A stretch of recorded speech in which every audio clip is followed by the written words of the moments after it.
Hey, welcome to the Remarkable Podcast. I have a special guest for you today. It is my friend and former coworker, Donald Porter. So let me turn it over to you, Donald. Tell us a little bit about you and your real estate business. Thanks, Doug. Yeah, honestly, uh, there's lots. I guess we've known each other for years now, and it's been great. And I could say that anyone listening, Doug is not just a pretty face behind the camera. He is one of the best that I've had the pleasure working alongside. And yeah, Very hats kind, off to Donald. him for Thank you. sure. So a little bit about me is I actually went to school once upon a time for classical piano.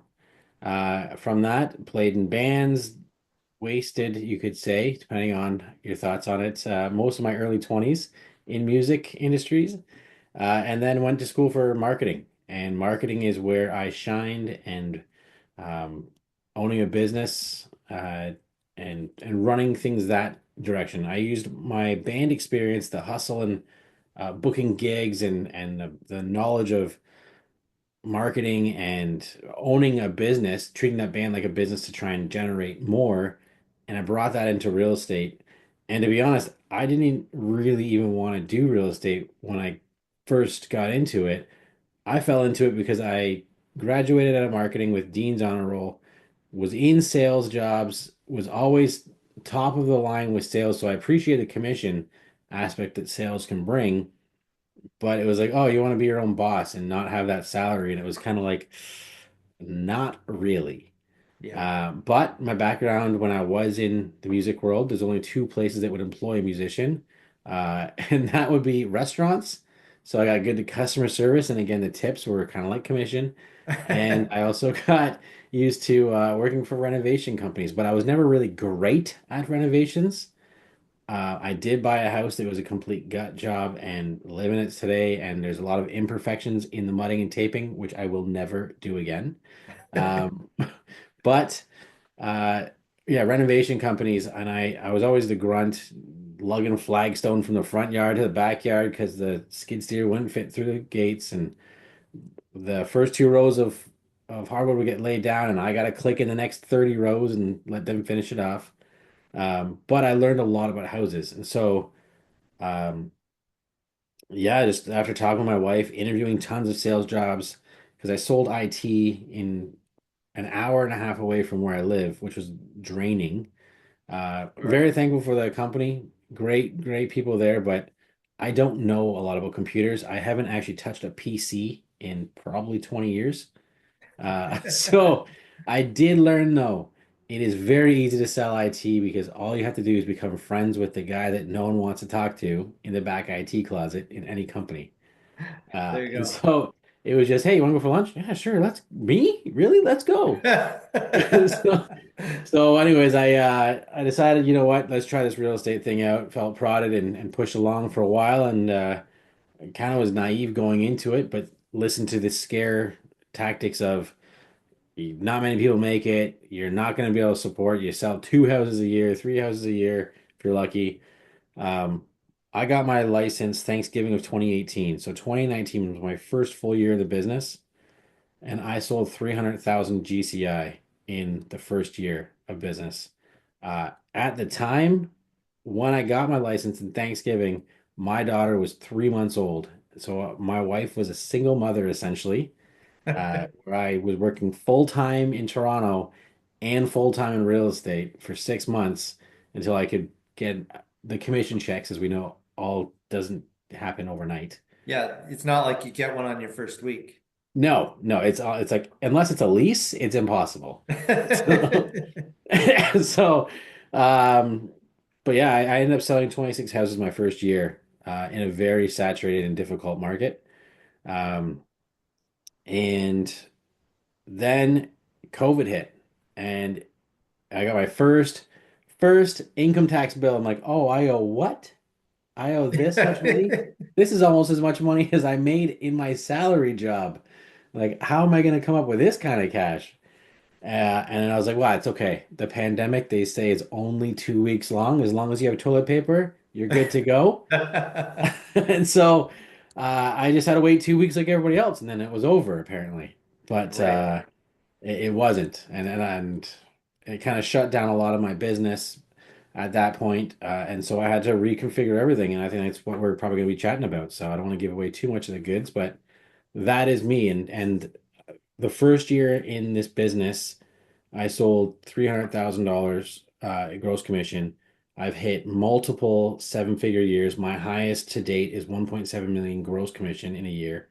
Um, but like I said, I now have a 6 and 4 year old, and I did not see them. So one thing that kind of hit me pretty hard was, what is success to you?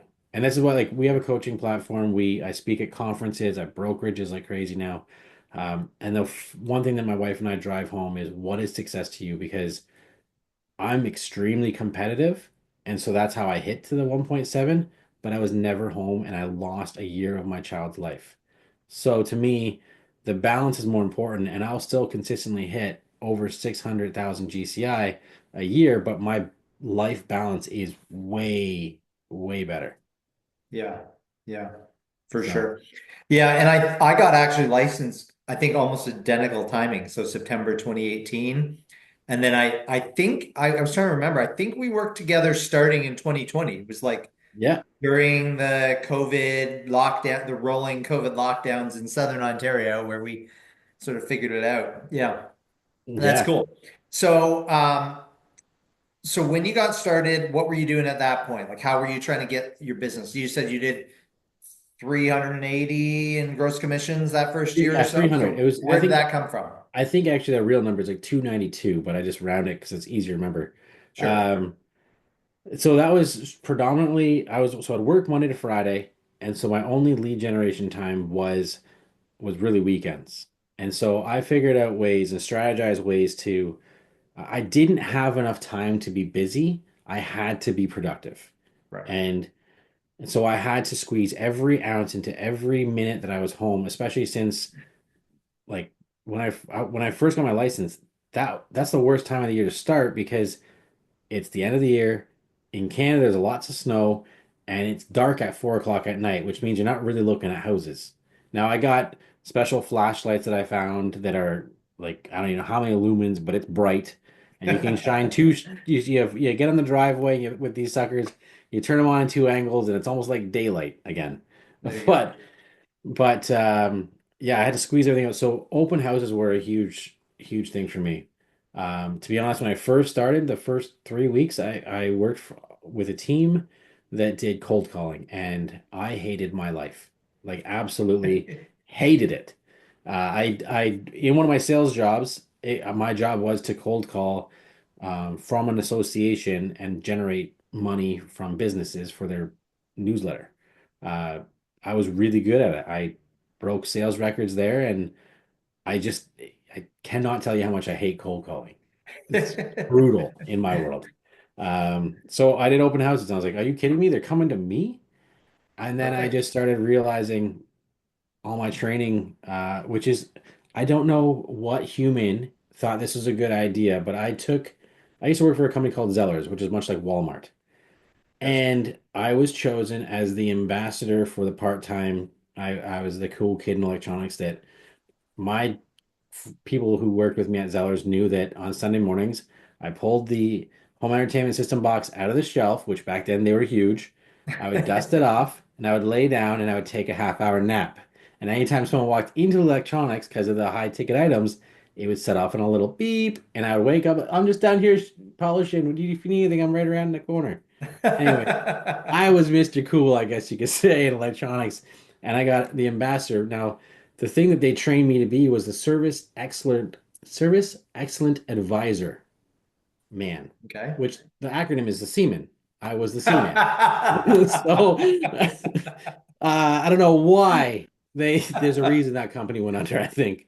You Uh, weren't joining the Navy. no, I wasn't in the Navy at all, but I was the service excellent advisor for my shift. Anyways, uh, so I learned in the doing these open houses just to give that level of excellence. I also learned I don't like wasting time. I have to be productive. So if I am showing you one house, I'm showing you six houses. So I would see 21 to 28 houses every Saturday. if I had an open house from 2 to 4, then I would basically from 1 to 5, I'd be busy with that open house. And so I'd only see about 18 houses that day. But I would go, and then I would have my clients, and I built my pipeline up, and I was like, okay, this one is in this area, this one is in this area. So then I'm gonna tell them that I'm available at 8 a.m. and we're gonna start here and we're gonna go right here and then we're finished. And then I pick up these guys and start from here and go back across the city. And I would zigzag the city back and forth with different people, often sometimes seeing the same house like 3 times in the same day. But then it would help me, and then I just learned really quickly how to be productive and not just busy. And get a hybrid, if I recall. I do have a hybrid, yes. I do have a plug-in hybrid. So we Yeah. live, as you know, where I'm at, you have literally a neighborhood in our city is used for filming if they want to set place in Compton or the Bronx, Yeah, yeah. right? So like it looks like 8 Mile in those little neighborhood. Uh-huh. And then you also go from that to luxury in 10 minutes. Yeah, the most So affluent neighborhood in all of Canada, actually. is it what you say? It's the most affluent neighborhood in all of Canada, if we're talking about Ancaster. Oh yeah, yeah. We go from Ancaster to Emerald. Yeah, Like, right? like just 10 minutes away from each other, but it's a completely different lifestyle. Totally. So I got the plug-in hybrid. So it's a Hyundai Ioniq. So they're like, oh, I'm not gonna steal that. It's Hyundai. But then if I Right? roll up to Ancaster, like, oh, it's an electric car. Wow, that's something. Like, yeah, Yeah. Yeah, 1,800 yeah. kilometers for a tank of gas. You're very eco-conscious and Yeah, well, you thank drive you. around the city all day, so I don't want water, but do you have kombucha? Let's go. yep. So then talk to me a little bit about what you did differently during the pandemic, because I have some of my favorite client stories were people that you had found online, Yep. and they still go down in history. But one of them was actually, I believe, the first deal I ever did with you. I don't know if you remember these people.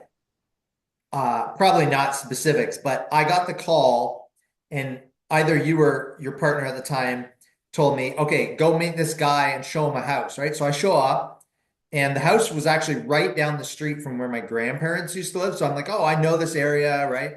And I show this guy a house. And he's like, oh, kind of on the fence. And I said, okay, well, let's look at a couple others right like nearby. And so I pulled them up right on my phone, booked appointments. We looked at like three other houses that night, went back to the first house, and he put an offer in and got that offer accepted while I was driving back home that same night. So it was like 5 hours, meet the client, sell the house. And that was like, I want to say my first deal I ever did as part of your team. Yeah, that was there was that definitely that one individual with the friend Yes, that exactly. It that does went come up every so often. I don't know if like, you saw the episode with Kristen Beneteau, but she was oh, the listing agent for that client. And so oh we had a yeah, good laugh remembering that property. And yeah. that's funny. Yeah, so I guess so for me when the whole pandemic thing hit and my open houses were shut down, um, I was like, well, I have a giant bill to pay and I don't have this kind of money. I just finished paying off our debts and I don't want to go back into it. Um, so I turned to what I knew, and that's marketing. And being in the band world, I had to know social media very well because that's how you would network with promoters and stuff. So I realized when I started looking at my cost per analysis that everyone had stopped during those 3 months right after the pandemic hit. Everyone shut off their ads. I was like, are you kidding me? This is insane. So I cranked up the ads, and that skyrocketed everything to which led to the partner where I was like, I need someone. At the time, he was moving across country, but he was really good at nurturing the leads, getting them in, and then spitting them out. Mhm. And so I had the marketing and the budget, and I was paying for all that stuff. And his job was basically inside sales to kind of set them up and send them on out, and it was great. Um, but it was just one of those things where it only lasts for a short period of time. Yeah. Because then now everybody and their brother is like, you're scrolling through like, oh my sponsored ad, sponsored ad, sponsored ad. Like this is Yeah. ridiculous. And the Pixel is no longer active anymore because of all these Apples and Androids. You can ignore the Pixel and it'll block. So 30% 70% of people like have the pixel blocked. So you can't even use the pixel anymore on Facebook to retarget anymore. You have to use what I do now is I use a company called AdWorks, which I speak about them all the time. So they gave me a link and everything. But they target on Google, and if you have the app open in your phone, the AI is smart enough to find you, and then when you are searching, it'll retarget there. So now I don't care if you click on my Google ad for that house that I'm selling and you click it yet on Facebook, it's just going to retarget you back. It's I'm not sure how the AI works there. I didn't build it. I just love it. Um, so Yeah, no kidding. so I ran into that world, and then when that stopped working, which was I think after you had left and started your new adventures, um, I didn't know what to do. So that's when I just kept throwing money at a machine. And I remember there was a year in 2022, the last half of 2022, I got myself so far making bad decisions in business that I was spending $77,000 a month. I remember looking at Yeah. May 2022 and be like, how much money have we spent this? Are you kidding? $77,000 this month? At all the different ads because it was like, oh, throw money here, throw money here, throw money. But then as that COVID started coming to a halt, I was like, okay, I need to stop spending. And it took me some time because of, as you know, there's never a 30-day contract. There's always a 12-month contract. Sure. Yeah. And I spent quite a bit of money and I did see about $250,000 drain over the course of a year and a half out of my bank account just because I couldn't keep the volume up to match it. And then at that time, I was able to see what real estate agent on the team is actually good and which one was a product of easy times. Yeah, there So, was such a boom that happened there in 2021 yeah. that you just needed a license and a sign and you were selling Yeah, if a you could house. open a door, you could sell a house. Yeah. So, and even then, sometimes I was questionable if some of these agents knew how to open a door. Some of those lock boxes when they're frozen with ice, you Hey, know. you know what? Going to a condo when you've got like 50 lock boxes and you're like, all right, let's play Where's Waldo? Like, let's Yeah, no go. kidding. The one with the ribbon on it. They all have ribbons. The the red one, okay, that's down to 30. There we go. But yeah, so then and now so if I were to do everything over again and if I were talking to well, we have newer agents that we bring on team. So I have three agents now. I only want one more and then we're putting everything on a hold. My highest I had was 10 agents. And I have done more with two agents last year and one started in August and one started in May. I did more with those two last year than I did with 10. So it's just a matter of the quality. So what we focus on now is called the four zones of marketing. So if I were to do it again, I would do the four zones of marketing, and that is unique and different for everyone. So for me, I am good at cold calling. I hate it. And and therefore it's not one of my zones. But someone who just like Colin is the partner we were talking about, like Yeah, yeah, he yeah, loves it. That would be his one of his zones. And yeah. the whole four zones of marketing is built exactly the same way that you would look at a football team. So in the NFL or CFL or whatever football team in the college, you've got your offense and you have your defense.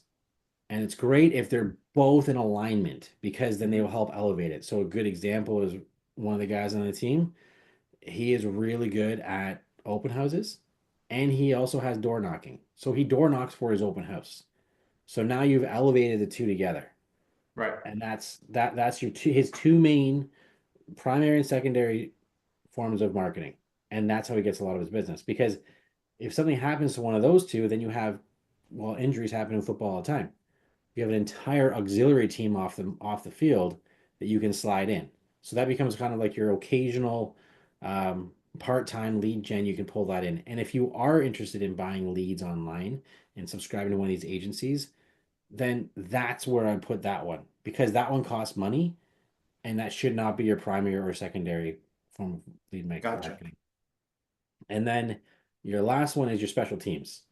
And so that doesn't come on the field very often, but 3 to 4 times a year, that's when you would put that into play. A great example is for my zones, I have strategic rating fans, which is one of mine. So I have 25 people that I carefully hand select. They have to be A type personalities, cannot be introverts. Very few, I've only had one interview introvert ever in my top 25. Um, and they have to be competitive. So the whole premise behind it is I give them a call every December.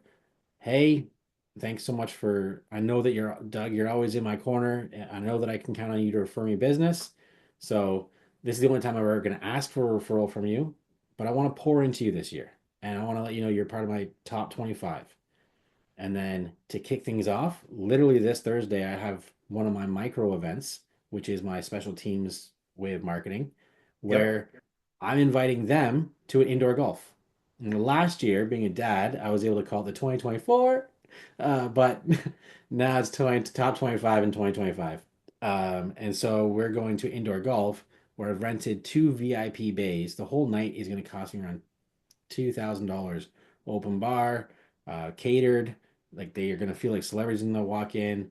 And then we play indoor golf, and I will stop everyone once everyone's kind of there for about 5 minutes, and I hand out awards, which I thought I had one in here. I don't, but I have nice awards that are made, and I give them to three people. So the Investor of the Year award, who have invited them. Obviously, they're good clients. I want to keep them happy. Yep. Top Partner of the Year, so that would be any kind of professional, and Most Valuable Player. So Most Valuable Professional, and then very important professional is another one too. And that would be the VIP one is for someone who's not in the real estate space. So not a mortgage broker, not a insurance, none of that. Just someone who is either a past client or honestly, one of my best referral sources never been a client, just someone who refers me business. And Right. so, and then at the end of the year, the top person or the top three, I'll pick them up in a limo. We'll go to a full night thing. I had one guy who just sent so much business last year that his wife, his kids, we picked them all up because he's a very strong family man. So this is important to him, his family, and we went to Great Wolf Lodge, and I got Nice. them the best suite. I kind like we it was like your royalty for a weekend. Cool. Yeah, that's an interesting approach, right? To look at people that refer you business as being part of your team and sort of like strategic partners or Yeah, very cool idea. yeah. So my three zones for people who usually ask for that is strategic raving fans is definitely a top one. Network marketing, and that is uh, similar, but it is very different when you break it down into how you work your network, how you give and you get, and essentially it comes from the concept build a well before you're thirsty, because you never know what part of your network. I haven't done any rural job that needs a new well or cistern in quite a while, but I have one in my network because the last thing I want to do is refer someone that I did once upon a time. I referred someone for well treatment, like the water purification systems, Yep. and I referred that company thinking I'm gonna get the listing for sure. Well, turns out the daughter is a real estate agent, and they gave him a deal on the equipment if they sold the house with her. I'm like, oh, that never doing that again. So, uh, Nice, huh? yeah. So, but like it's the network portion of it is a bit different where you are interacting with them in a similar capacity, but it is a very different. We were talking a little bit before about PAC, which is your platform audience and content, and how you're doing social media. And on LinkedIn, it's a boardroom. On Instagram, it's totally different vibe and different way that you would create your Sure. content. And so it's the same idea. They do sound similar, but they're not. Like the way that you play the game on each spot is different. And then I would do my third zone is social media because of my large, vast reach and network. And with doing that, um, I do birthdays. So every 3 days before everyone's birthday, I send them a message, happy birthday, happy early birthday. Because on the day of, they're so inundated with their own birthday messages that you're just part of the noise. They appreciate it, but you're just blended in with everyone else. Right. But leading up to their birthday, it's in the back of their mind. And when you reach out, and this is what I learned early on in the music days, is social media is an I platform. You are you are taught and trained to fight for attention on social media. So how many likes did I get? How many comments did I get? How many views did I get? You're trained in that platform. So if I reach out to you on your platform and say happy early birthday to you and show an intentional thing or do a voice memo, that blows people's minds. They do a voice memo and send it off like, what? Really? The cool thing is you can leave the person's name out and copy and paste it like 5 times. And so you send that off and they're like, oh yeah, and they start talking. And then all I do is same with my strategic agreement fans. The rest of the year, when I call them every month, check in on them, when I have a conversation organically, I ask about them. I don't talk about me. It's if they say, "Hey, how's the real estate?" Oh, things are going well. By the way, how's your son? Did he win that hockey tournament last time we were talking? I flip it back to them as fast as I can because the more that you pour into them, the more they're gonna feel like they owe you something. And No, then that's really and cool. my last one that we kind of mentioned was the micro events, where I'll take that and elevate different aspects of my network or my business with a micro event. But there are tons. I've been very uh, but we have like 17 modules just on marketing in our training platform for real estate agents, and one of them that we actually get a lot of response from is called complex marketing, and that is just a matter of look up a building, look up a townhouse complex, and then you really sneakily just take a photo. Take a photo of the building with your phone, or maybe it's like that stone out front of the townhouse complex, and then use that photo, put it on a 4x6 birthday card, essentially.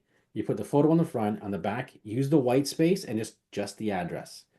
Now, especially when you throw it in a pastel envelope where they think it's like their birthday when they're 5 years old and there's money inside, they open that, they pull it because the mailbox sucks when you're an adult. It's like bills, bills, and flyers. So, but if you're like, oh, this one's a green envelope, what's this one? This must be like, and you're like inside, like, oh, I'm like a kid again. There's like maybe a $20 bill in here. And they pull it up. Oh no, it's probably from our condo corporation because that's our building. That's our address. It's kind of plain Jane, not fancy. Like there's more money in marketing for the like lesser quality stuff actually if you do it properly. But then when you open it up, just a print, not a business card, just name, my phone number, my email address, and on the other side, it'll say, and you don't say client, um, so you don't say buyer or any of that stuff because that will trigger them into real estate.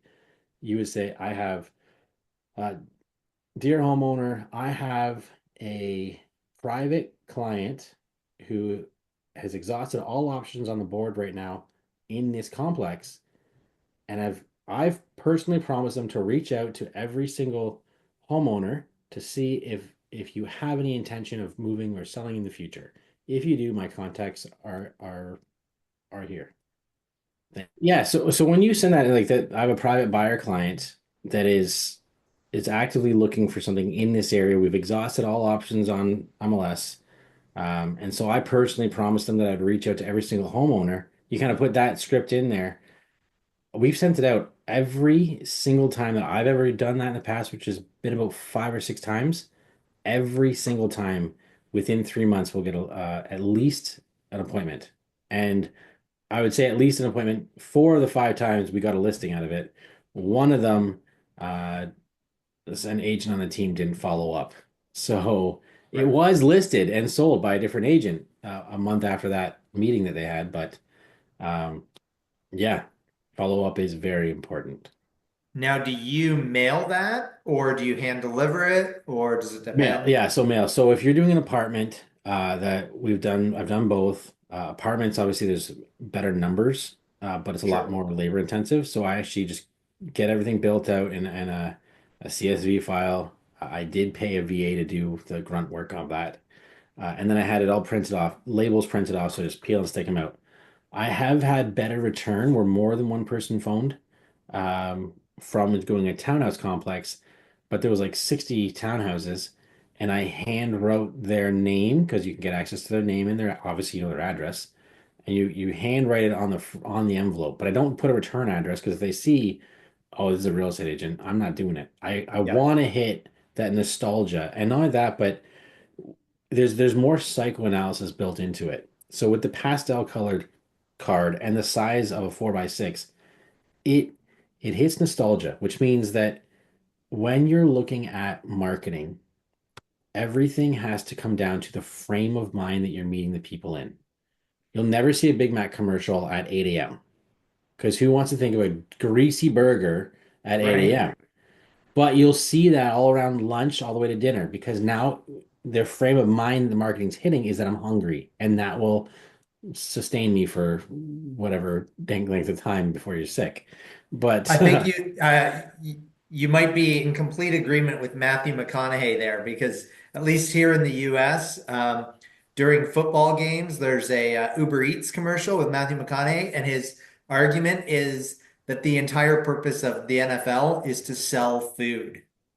yeah, I would see And that. and you Yep. think about it, the games start at 1 and they go till about, 10. You're just like eating the whole time watching football. So Oh yeah, especially well for me, it's wings, but we're close enough to Buffalo, that's why. yeah, But but this that's the concept, right? So when I have them makes framed in the sense. mind of a child that I'm nostalgic, there's something special in this card. They pull it out, and it's not like, "Hey, I'm a realtor. It's nothing about me. I don't care about me. I just want the Right. business." Right? You can either choose to get your face out there and be recognized and possibly disliked, or you can choose to get paid. And that's what I'd prefer. Right. So, and You haven't wrapped any buses with your face yet? no, you will never see my face on any public facing things. I would rather, if I want to put money into a billboard, or I would put my client's house on that and be like, hey, this guy puts his client's houses on billboards. I want my house on that billboard. That's what Right. I would do. Great idea. So, but the especially if you're like rural and it's off the beaten trail and you're right near a highway, oh my goodness. Those things don't move overnight anyways, so you can pot toss it up there. But with that nostalgic, you now have them in the right frame of mind that they're not hating you. They're happy, that positive framing. Now they're looking at your marketing. Oh, this is a realtor. Oh, but he did promise his client and he did do what he asked. This guy listens and does what he says he's going to do for his clients. Okay, I don't hate this, right? If Right. they hate real estate agents, they probably don't like it, but they won't hate you. But the little flyer of, look what I just sold in the neighborhood. Like, yeah, not you're an Yep. idiot. Yep. So, but yeah, there's tons of different ways to do marketing. And the biggest thing that we talk about for the four zones of marketing is to make it resonate with you. If it takes you 20 minutes to do one video for social media, social media is not your zone of marketing, right? Same with when you're looking at any other form of marketing out there. If that's not comfortable for you, like complex marketing, I've got a great track record with that, right? You think about how much money it costs to mail it all and get it printed and all that stuff. I might be 300-400 bucks, but I'm gonna get a listing. I'll make that money no problem. So I've got a good track record there, but it's just not my zone. Right. And only pick four. That the idea too is once you get comfortable and you know what your four zones of marketing are, you do it for 6 months because you're sometimes wrong. Like, oh, you know what? This is actually a lot harder and it's not working. So you have to adjust and pivot and just slide that one in and one out. Mhm. But give it a good 6 months because there's always that what's called a periscoping effect, which they have in subs, right? So submarines, you can go along in that sub and just live in your submarine. Who cares about the outside noise, right? Just live in your submarine. Because the second you take that periscope up and you look around at everybody else, you're like, oh, I got to be doing this. You're not going to move at all. This guy's going left. Right. This guy's going right. What way are you going to go? Focus on what works for you and don't worry about the noise that everyone else creates. Yeah. That's some great advice. Yeah. And honestly, like one of the biggest things in my social media that I've done lately, you were talking about that in 5 hours you helped them buy a house, Yeah. which is Yeah. great. Yep. You can't do that with a listing because you need the photos and prep and all that stuff. And right now, listings are really hard to sell in our area, like Sure. insanely. Our absorption rate, which is the amount of buyers penetrating a neighborhood based on how many houses are for sale, we're looking at about 17 months of inventory, which is over a Wow. year. It's Yeah. crazy in some areas. So, but January 4th, it's a Saturday, I got a phone call. This is not the first time it's happened, but the first time it happened this fast. I got a phone call. I do a lot of AI stuff for real estate, and I do it. I have a thing for my LinkedIn that I use AI to write high level articles. I got a call probably just before lunch on Saturday, January 4th. Hey, this is Donald. How can I help you? Hey, yes, I see that you sell houses in Stony Creek. Yeah. So then my mind's like, I got two articles to talk about Stony Creek, and I also do a lot of SEO with AI for Stony Creek. And I have no houses on the market right now in Stony Creek, so I wonder what she saw. And then she starts talking a little bit more. I'm like, that she's definitely talking about a stat that I have on this article in my LinkedIn. And Gotcha. LinkedIn is searchable by Google because that's a value. Social media is not. Right. YouTube, arguably, but your Facebook and Instagram is not searchable on YouTube, on Google, but your LinkedIn is. Right. Makes sense. So so now I'm like, okay, all right, yeah, I can come by. It's a divorce she's going through. It's pretty messy. I'll spare the details. But she's like, I'm leaving the country in 2 days. Okay. Can I need to meet you? I'm like, perfect. I can be there like 6:30 tonight. Can you be here at 3? And I was like, that's in 3 hours. Okay. Yeah, it's January 4th. Not much happens that time of year anyway. So I'm like, Sure. yeah, I'll make it. Sure. So I went out, met her I went at 3 o'clock. She wasn't there. Again, it was a bad divorce, so she didn't want to be on the property. I went through it. It was previously listed for 700,000. And I was like, no way. This thing's beat up. So I talked to her. I even talked to the other agent to get like, what am I walking into? Like, this is someone cold calling me. What am I Yep. walking into? I didn't take his advice, thank goodness, because he said that she was way out to lunch. I talked to her very sternly. I was like, look, you had it for 700,000 for 3 months. You said you had not a single showing. This isn't going to work for you. So let's do 650. And be honest, we'll try 650, but it's probably going to sell for 625 or 600. It's in rough condition. But let me put my marketing behind it. Okay, I trust you. It wasn't that easy, but it was within 20 minutes. I got that answer. Okay, so now I met her on the Saturday. Saturday night, I did go to where she was located Saturday night at like 7 o'clock at night, and we hashed out the details. I met her in person. I had to wait to get a hold of him so I could not sell a house illegally Right. Yep. and make sure that, yep, okay, I have talked to all the people. I've got a photo. I've got their photo identity that matches with the title, so we're okay. I'm not doing some shady stuff. Yep. Monday, so that was Saturday night. Sunday, I was still getting the information together. Sunday night, I finally got all the information that I am talking to the homeowners. Monday, our cleaners went in. No, Monday, our cleaners dropped the stuff off because they were busy. Tuesday, the cleaners went in. Photos Wednesday, listed Thursday, sold on Friday. Perfect. So in 6 days, and it sold for 637 with Wow. four. So, but that was all AI. I had no idea who that person was. And that's not because AI is just like grabbing people and putting them in front of us. You have two sides of the spectrum. You have AI and you have IRL, which is in real life.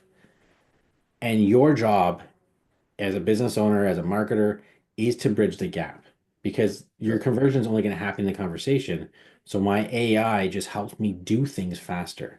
And so I create value and I create content at a very high level, but in language that they can understand. So if you are good at communicating, you'll use words that people can understand.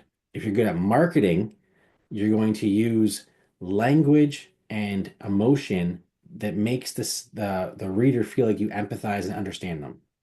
Sure. And that's all I do.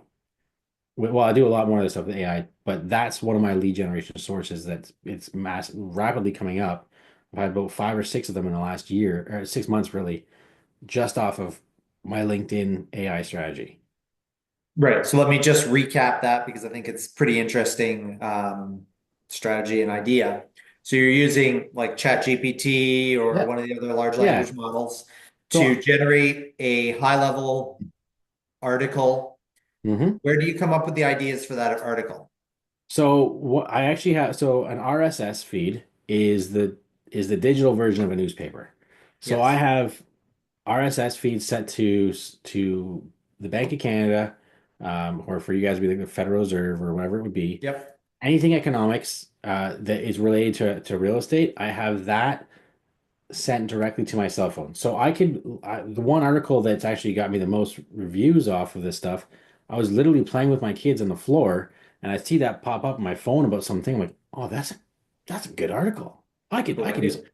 So I go in and I've got this whole prompt and everything that I built out. So if you're doing AIs, you got to focus on building out prompt architects. My prompt for my articles are like 3 or 4 pages long in prompts. So what I'll do is I will take the article, toss it in there, have it read it, reply only with red. Then I'll find other articles, so I'm not completely plagiarizing the Global Mail, and I'll grab those ones and bring them in, and I'll read this one, read this one, read this one. That's all we do as humans. We read a bunch of stuff and regurgitate it. Then I'll take it, compress it into one bullet point summary. So only using bullet points, summarize it, and following through it. So now it's going to kick out a bullet point summary. Then I'll go to my board, my MLS stuff, and I will see if I will pull a bunch of data and I will say, I'll drop the data in, read it, because if you do too much, AI will hallucinate. So you drop it in, read this, understand. When you understand and have read all the data, reply with I understand. In bullet points, give me the median sale price. Give me anything worth noting and any anomalies. Punches it out. Does the data from the news articles and the data from the board match? If so, how? If not, why and where? Punches it out. Now I've got this. Then I can just say from the above information, using Donald Porter's persona, because I have actually taken my voice, tone, and style and pulled it out of me and put it into ChatGPT, and I can do that with anyone. Uh, Sure. it's it's just like a GPS basically.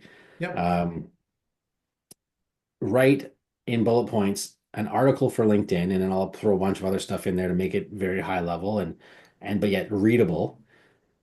And I was spitting it out.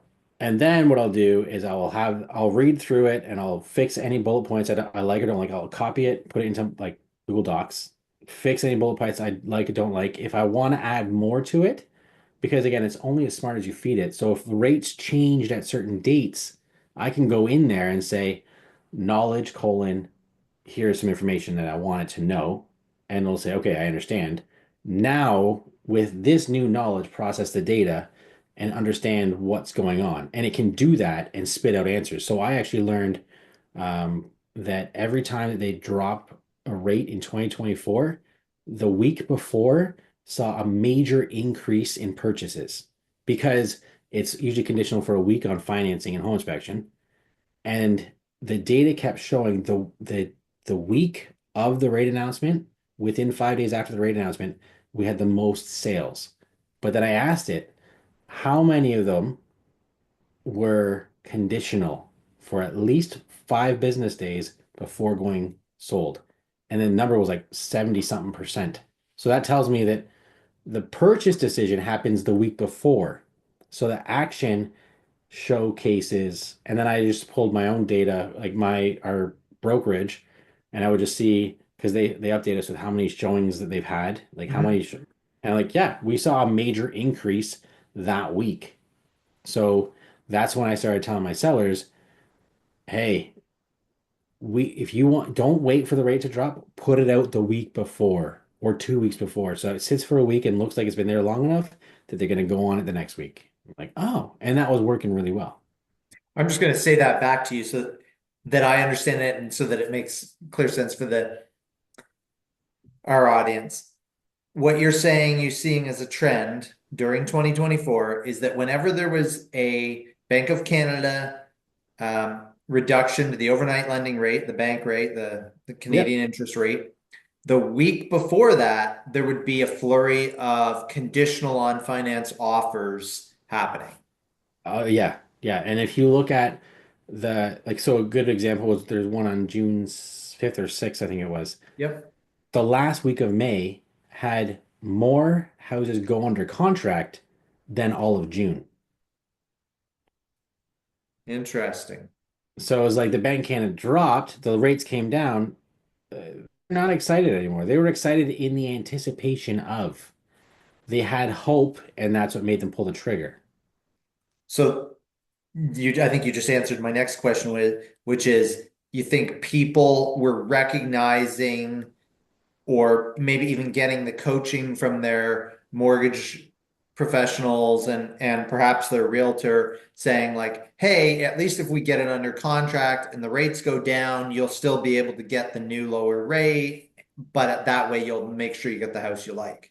Exactly. I think that's a lot of the conversation. I do think the big conversation was rates are coming down next week. You're not closing in 6 days. So buy it now. You'll get that rate and you'll avoid the big frenzy that's going to come.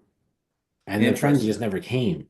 But Right. the announcement and the hope of a rate coming down, they bought now because they didn't want to be a part of the bidding wars that never showed up, but the scare Huh. tactic was there.